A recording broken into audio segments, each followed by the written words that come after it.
If you're looking to put on some muscle mass, whether you've been working out for a while or are brand new to the gym, this video is for you.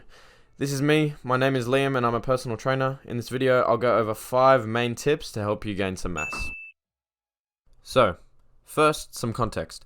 This is what I looked like around 3 to 4 years ago. I wasn't the skinniest kid ever, but I could definitely use some size on my frame. Now this is what I look like now.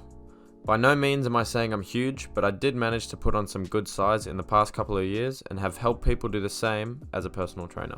Okay, I've just finished work for the day and I'm going to go over the first tip that is going to help you put on some quality muscle mass. So I'm sure everyone knows about or has heard of before that protein is pretty important for building some muscle. So normally they say around 1 gram per pound of your body weight.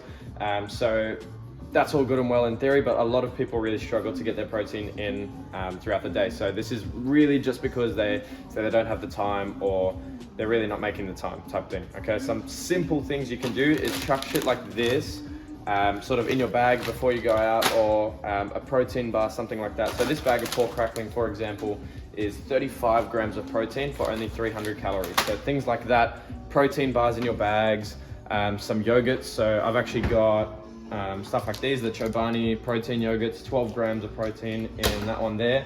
I've just dropped it, whoops. Or a tub of this, like this one's 15 grams. You even get the YoPro ones, which have 20 grams of protein in them. So if you can just bring stuff like that to your work, have it in the fridge or your bag, that'll help you out to get your protein in heaps.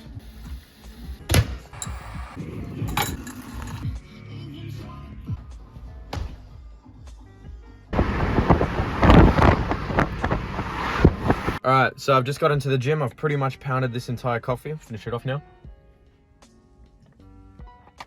So that's all done. Should have some nice energy, and I really need a pee because of that actually now. But I'm gonna go in and do my deadlift session. I'll chuck all my clips in from there. Probably some of the other exercises that I do, because the next 2 tips that I go over relate to training. So I'll do a voiceover over my clips, and you'll probably see those right now. Alright, turns out I was actually wrong. The next 3 tips are related to training, not just the next 2. So in the background are clips from my recent deadlift and accessory day where I'm doing some lat pull downs and cable rows and that sort of thing. So you'll see some clips there in a sec.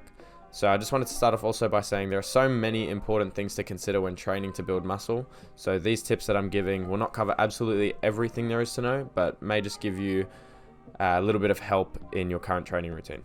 So with all that said, my second tip is to focus on execution and technique in your training. So this is a lot easier said than done and is often misunderstood. So whilst majority of people in the gym simply need to slow their movements down, there is a lot more to it than that. It is more important to really zone in and take every set seriously and get some high quality sets in throughout the training week. Too often you see people just going through the motions and doing mindless reps without intentionally contracting the muscle they are trying to train.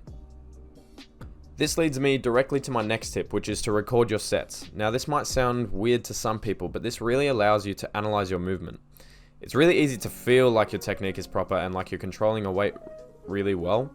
That is until you record that set and watch the video back. With videos we can slow things down to really see what is breaking down in our form, as well as if we are maybe cheating the movement a little bit more than we thought. You don't need to be an expert in training to know what a rounded back looks like in a deadlift or a body swinging in a bicep curl looks like. My last tip is to hire a coach or a trainer. Before I was a qualified trainer, I did all my research on resistance training and thought I knew everything. I would write my own programs and do everything for myself. Now don't get me wrong, this isn't necessarily a super bad thing, but consider this. When you write your own programs, or even worse, just wing it in the gym, you're a lot more likely to go off that program. What I mean is, say it's a leg day and you're already gassed and there's hamstring curls and abs you still have to do. If you can't be asked, then you're a lot more likely to skip it than if you are paying someone to give you this specific program suited to your needs. Coaching also takes the emotion and ego out of training. So what I mean by this is, before I had a coach, for example, I tried to max out on the bench press once a week, pretty much to stroke my ego, and that was all I was really doing it for. What I overlooked and undervalued as well was how much this was screwing up my recovery and my ability to make gains as a result. Now, not everyone can afford a coach or a trainer, so at the very least, I would recommend following a free program suited towards your experience level, written by a good coach or trainer. There are also very affordable online coaching options available out there. So my fifth and final tip of the video is a 2-in-1, and it is to be in a caloric surplus by prioritizing your healthy fat intake. So whilst it is possible to build muscle in a deficit or at maintenance calories, being in a small surplus of around 200 to 500 calories will ensure you put on muscle at the quickest rate while minimizing fat gain. So healthy fats are naturally high in calories and are low in volume. This makes them extremely easy to add to meals without feeling like you're eating more food.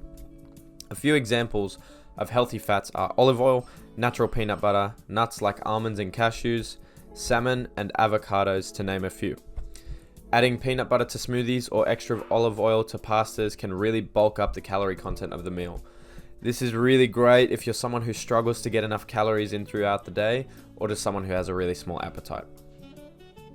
So that is it for the tips, guys. I hope you all really enjoyed. I enjoyed making the video. It would mean a lot if you could support the video by giving it a like and also subscribing. And I'll catch you in the next one.